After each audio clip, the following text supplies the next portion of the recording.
মহাশিবরাত্রির পূর্ণ লগ্নে নদিয়ার কৃষ্ণগঞ্জের শিবনিবাসে শিব ভক্তদের ঢল নেমেছে। দূর দূরান্ত থেকে আগত ভক্তরা এশিয়ার দ্বিতীয় বৃহত্তম শিবলিঙ্গে জল ঢেলে তাদের মনস্কামনা জানাচ্ছেন। কথিত আছে, কৃষ্ণনগরের রাজা কৃষ্ণচন্দ্র রায় নিজের হাতে এই শিবলিঙ্গ প্রতিষ্ঠা করেন।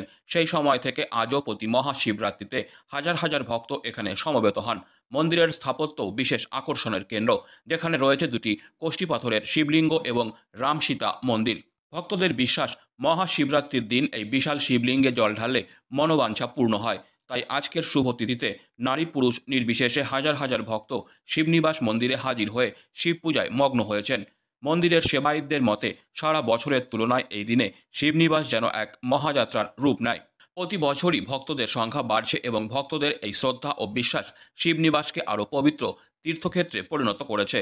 নদিয়ার কৃষ্ণগঞ্জের এই ঐতিহাসিক মন্দিরের শিবরাত্রি উৎসব শুধু ধর্মীয় নয়, বরং আধ্যাত্মিক আবহাওয়ায় ভরপুর এক বিরাট আয়োজন। প্রত্যেকবার আসে এখানে, প্রত্যেকবারই পুজো দিয়ে যায়, খুব সুন্দর হয়। তো সুন্দর হয় পুজো দেওয়া, এখন তো লাইন পড়েছে বলে তাই, নাহলে সুন্দর করে বসে পুজো দেওয়া যায়, ভালো হয়।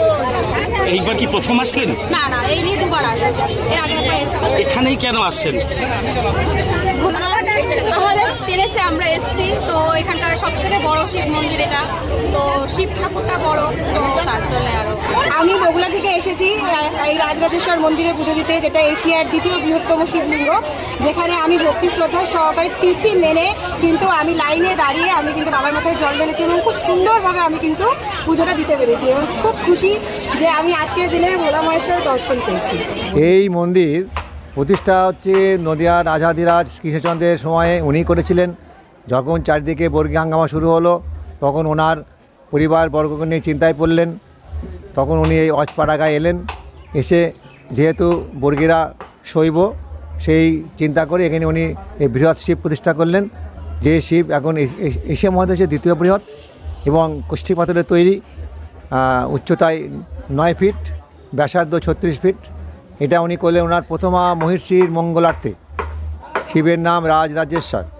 তারপরে ওনার ছোট রানী মানে দ্বিতীয় মহিষী, তার মঙ্গলের জন্য তার পাশে একটা শিব প্রতিষ্ঠা করলেন, সেই শিবের নাম রাজ্ঞেশ্বর। আর ওই সময় প্রতিষ্ঠা করলেন রাম সীতা মন্দির। এই রাম সীতা যে মন্দিরে আমরা দাঁড়িয়ে কথা বলছি, এই রাম সীতা আর যে শিব সবই কোষ্ঠী পাথরের তৈরি, সীতা অষ্টধাতু। এখানে এখন একটা মেলা চলছে, এই মেলার নাম হচ্ছে ভৈমী একাদশী মেলা। সরস্বতী পুজো 6 দিন পর যে পঞ্চমী হয়, তার 6 দিন পর আপনার হচ্ছে ভৈমী একাদশী। ওই দিন থেকে 18 দিন মানে আগামীকাল শিব চতুর্দশী মানে শিবরাত্রি, এটা হলেই এই মেলা ফুরিয়ে যাবে। আবার একটা মেলা হয় শ্রাবণ মাসে, ভক্তরা নবদ্বীপ ধাম থেকে পবিত্র গঙ্গা বাড়ি এনে শিবের মাথায় দেন, প্রচুর লোক হয়। শেষের সোমবারটাই বেশি হয়। এই দুটো মেলা এখানকার বড় বড় মেলা। শিবরাত্রি উপলক্ষে কত মানুষের ঢল হয়? হাজার হাজার লোক আসবে, প্রচুর। নদিয়া পুলিশ আমাদের সর্বত্র কারণে, কৃষ্ণনগর পুলিশ সহযোগিতা করে, কৃষ্ণনগর থানা সহযোগিতা করে। কাল সব পুলিশ বাহিনী আসবেন, আমাদের কৃষ্ণনগর ফায়ার ব্রিগেড সহযোগিতা করেন, ওনারাই সমস্ত দেখভাল করেন। এখানে মোট কয়টি মন্দির রয়েছে? এখানে টোটাল এইখানে 2টো শিব, একটা রামসীতা, আর একটু দূরে আছেন ওনার রাজারই প্রতিষ্ঠিত শীতলা মায়ের মন্দির। এই 4টে মন্দির আছে। গল্পে অনেক কিছু আছে, কিন্তু এটাই সত্যি আর কি।